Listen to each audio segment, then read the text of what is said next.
참으로 복되고 좋은 아침입니다. 이 아침에 우리 주님의 은혜와 평강이 여러분과 여러분의 가정 위에 충만하시기를 바랍니다. 오늘은 저희를 에스겔서 10장 그 뒤를 이어서 9절에서 22절 말씀을 함께 나누도록 하겠습니다. 하나님의 영광이 성전을 떠나는 모습, 이 모습이 담담하게 또 내지는 드라마틱하게 성경의 에스겔에 의해서 묘사가 되고 있습니다. 성전의 거룩함은 이제 사라지고 이곳에 하나님이 계속 머물러 계실 수가 없는 그 때가 되었습니다. 하나님의 영광은 천천히 성전을 떠나고 계시죠. 내가 보니 그룹들 곁에 네 바퀴가 있는데 이 그룹들 곁에도 한 바퀴가 있고 저 그룹 곁에도 한 바퀴가 있으며 그 바퀴 모양은 황옥 같으며 자, 이 그림을 그려본다 한들 이 장면이 재현될 수는 없을 것 같아요.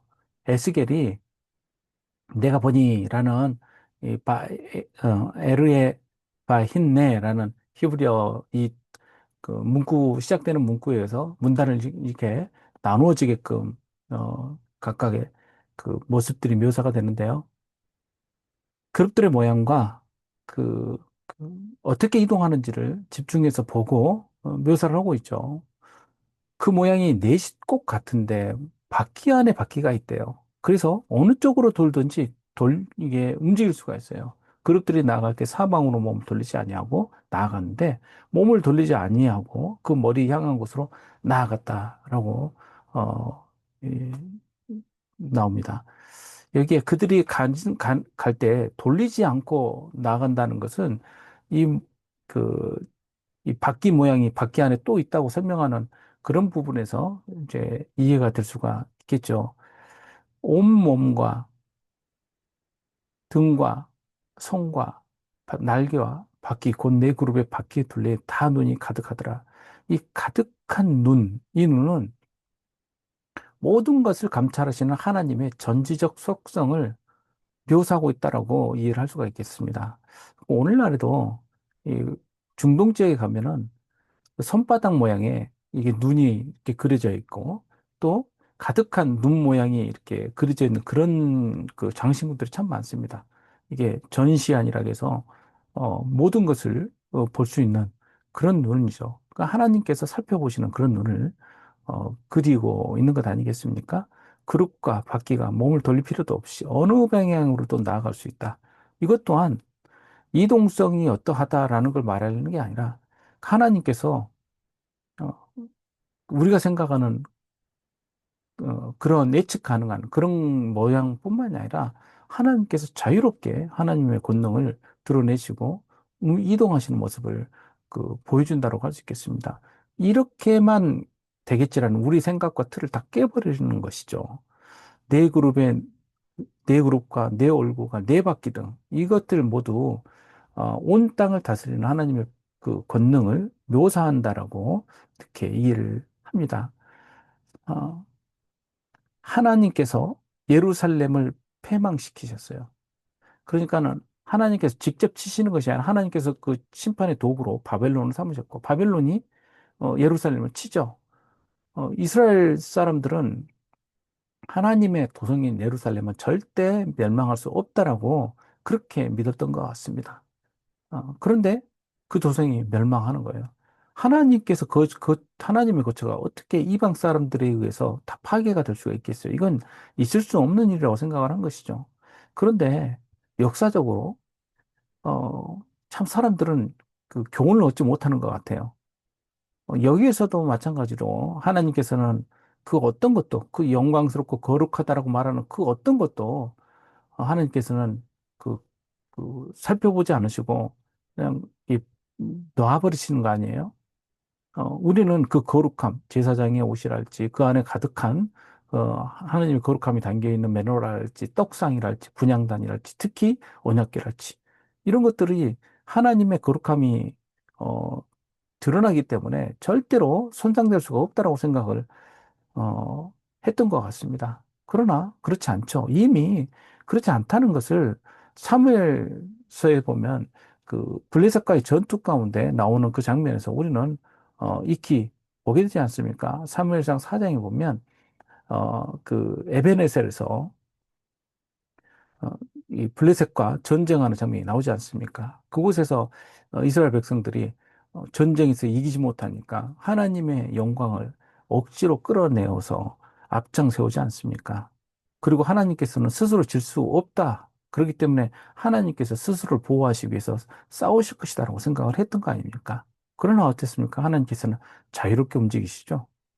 블레셋에 의해서 마치 이렇게 탈취당한 것처럼 보였지만 하나님께서는 그 영광을 드러내시고 각 도시를 돌면서 그 하나님께서 징벌하시고 오히려 이스라엘 지경으로 움직여 들어오시지 않습니까? 스스로 영광을 취하시는 하나님의 언약계 사건을 보고도 그들은 이해를 하지 못했던 것 같습니다. 십자군 시대에도 그랬죠. 십자가만 앞세우면 교회는 절대 불패다라고 생각을 했던 그들 얼마나 많은 과오를 저질렀습니까? 오늘날에도 교회가 교회의 이름으로만 하면 그것이 하나님의 뜻이다라고 선언하는 사람들 있지 않습니까? 굉장히 잘못된 생각을 하고 있을 뿐더러 하나님을 모욕하는 그런 행위라고 할 수 있겠습니다. 우리 모두 이런 일에 주의를 해야 되지 않겠습니까? 예루살렘의 패망은 하나님께서 직접 주도하신 심판이셨습니다. 예루살렘이 패망했던 것이 하나님께서 패망하신 것이 아니에요. 내가 들으니 그 바퀴들을 도는 것이라고 부르며 이 돈다라는 것이 이제 갈갈, 하갈갈이라는데 갈이라는 게 둥글다는 뜻이에요. 갈릴리라는 뜻이 바로 이 둥글둥글하다는 뜻입니다. 굴러가다는 뜻도 되지만 그 지경을 표현할 때도 씁니다. 그래서 어떤 것을 말할 때 손을 빙빙 돌릴 때도 이런 표현들을 하게 돼요. 이 바퀴가 도는 것, 그리고 이 바퀴에서 드러나는 그 하나님의 영광과 또 그룹들, 이런 모습들은 성경에서 하나님께서 그 하나님의 거룩함과 그 영광스러운 일을 드러내실 때도 이 수레바퀴 모양들이 나타나는 것과 관련이 있는 것 같아요. 엘리야 또한 그 영광 중에 들어 올려질 때 회오리 바람과 불수레가 등장하지 않습니까? 이 하갈가라는 것은 빙빙 도는 회오리 바람을 뜻하기도 하거든요. 물론 이 엘리야의 그 승천할 때의 그 회오리 바람은 다른 그 사하르락에서 해서 태풍 같은 바람, 급히 불면서 들어올리는 그런 회오리 바람을 말할 때도 이 단어가 쓰여지게 되는데요. 이때 불수레와 불말들이 두 사람을 갈라놓고 엘리야가 하늘로 올라가게 되죠. 그룹에게는 각각 네 면이 있는데 첫째 면은 그룹의 얼굴이고 둘째 면은 사람의 얼굴이고 셋째는 사자의 얼굴이고 넷째는 독수리의 얼굴인데 이것은 일장에서 나왔던 묘사와 거의 비슷합니다. 그런데 좀 다른 측면도 있죠.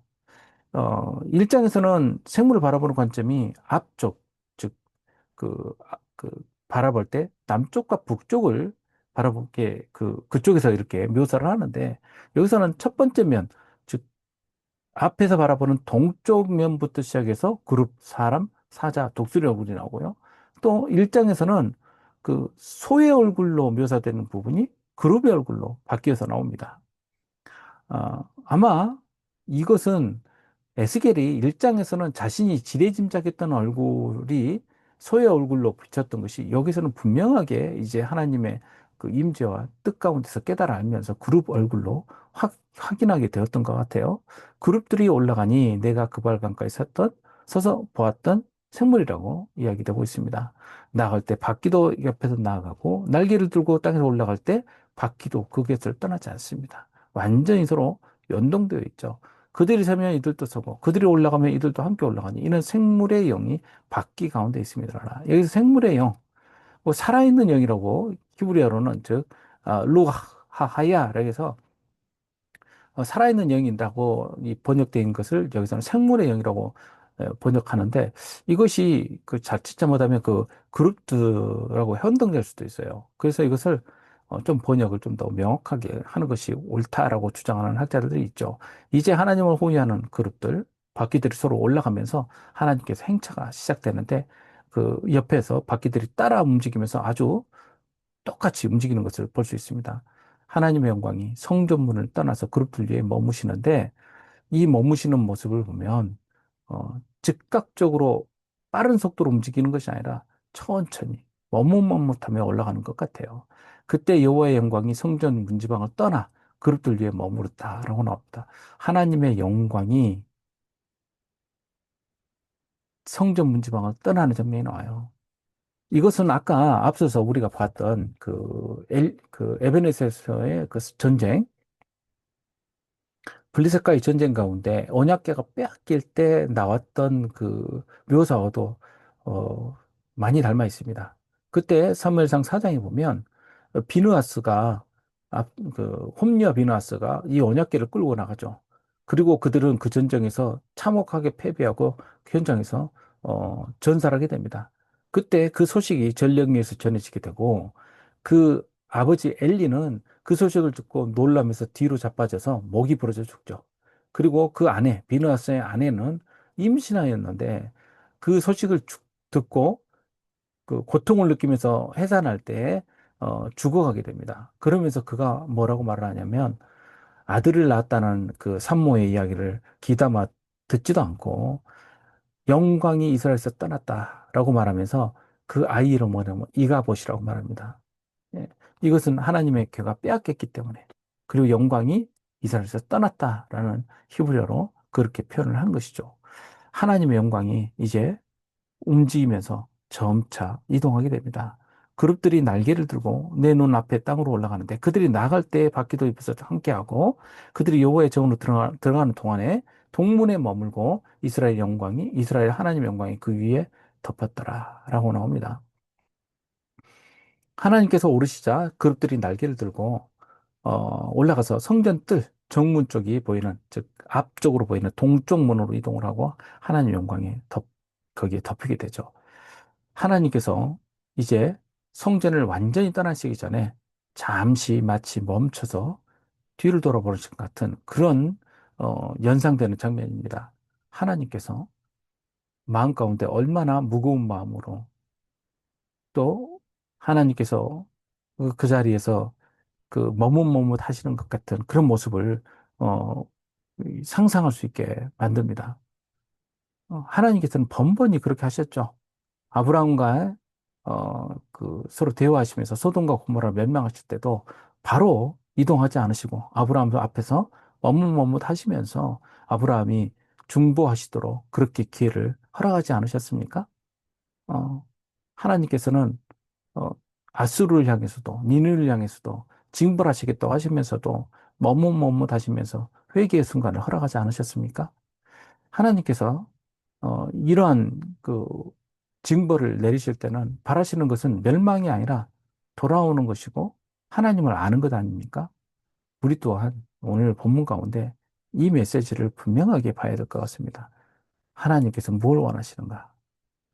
그리고 에스겔은 한 이스라엘 하나님 아래에 있던 생물들, 그룹인 것을 이제 깨달아 알게 됩니다. 이제 점차 하나님께서 말씀하시는 것을 그리고 또 보이시는 것을 보면서 자신이 경험하지 못했던 것이기 때문에 이해하지 못하고 자신이 아는 지식 안에서 서술하다가 이제 그것이 그룹이란 것을 알게 된 것이죠. 네 생물이 명확하게 그룹, 하나님의 보호자를 지키고 또 하나님 곁에서 하나님의 일을 그, 그 메신저로서 활동하는 이 그룹인 것을 알게 되는 것 아닙니까?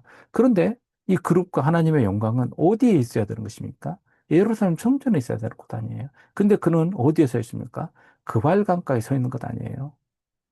그가 그렇게 그발강가에서 하나님의 환상, 그리고 또 그룹을 가까이서 보게 되는 것은 예루살렘 성전에만 머물러 계신 하나님이 아니라 하나님의 영광은 온 우주에 가득하고 그가 원하시는 곳 어디에서든지 하나님의 영광을 드러내신다는 것을 에스겔이 분명하게 이제 알게 되는 것이죠.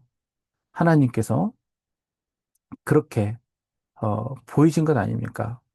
내 얼굴과 내 날개와 날개 밑에 사람의 손 형상과 그 얼굴의 형상이 그발강가에서 보던 얼굴이고 그 몸도 그러하고 곧게 앞으로 나아가는 것. 이 모습을 보면서 이제 하나님의 영광이 떠나는 모습과 더불어 하나님의 영광이 이동하는 모습, 그리고 하나님의 오히려 그 영광과 하나님의 권능이 온 열방 가운데 가득한 것을 에스겔은 보게 됩니다. 이것은 한편으로 보면은 예루살렘의 멸망에 대한 그 통탄스러운 모습이기도 하지만 또 한편으로는 온 우주를 다스리시는 하나님의 권능이 이제 이스라엘에서 그 제한적으로 역사하시는 것이 아니라 온 땅에 역사하시는 하나님의 모습으로 비춰지고 있는 것입니다. 어, 우리는 이 오늘 본문 가운데 우리가 깨달아 알아야 될 것은 하나님의 영광이 우리가 생각하는 것처럼 제한적이거나 또 우리가 생각하는 방향으로만 역사하시는 것이 절대 아니라는 것을 알아야 됩니다. 즉, 겸허하고 겸손하게 하나님의 말씀을 봐야 될 것이고, 들어야 될 것이고, 또 하나님의 역사를 내 생각대로 판단하는 어리석음에서 벗어나야 될 것입니다. 그리고 또한 하나님의 영광이 언제든지 하나님의 뜻에서 벗어났을 때 떠나실 수 있다는 것 또한 우리는 명확하게 알아야 될 것입니다. 성도 여러분, 이제 우리는 하나님의 뜻을 보다 명확하게 바라볼 수 있는 그러한 기도와 간구를 하나님 앞에 올려야 될 것이고, 또 그 역사 가운데서 하나님의 그 뜻을 함께 실현하고, 하나님의 영광을 함께 바라는 저와 여러분들 되시기를 주님의 이름으로 축복합니다. 함께 기도하겠습니다. 아버지 하나님, 우리들은 우리가 원하는 방향으로 항상 그려놓고 하나님께 간구를 합니다. 하나님께서 이렇게 움직이시는 것이 마땅하다라고 우리는 생각을 합니다. 그러나 하나님께서는 온 우주 가운데 충만하신 분이시고 하나님의 역사를 스스로 일으키시는 분이심을 우리가 잊지 않게 하여 주시고 우리의 뜻이 아니라 보다 분명한 하나님의 뜻을 바라보고 또 듣고 함께 따라감으로써 그 하나님의 영광 가운데 우리가 벗어나는 일이 없도록 그리고 그 영광을 온 땅 가운데 선언하는 하나님의 예, 이 백성이 되는 저희들 되도록 주님 저희들을 붙잡아 주시고 인도하여 주시옵소서 감사드리며 예수님의 이름으로 기도합니다. 아멘. 께 기도하겠습니다.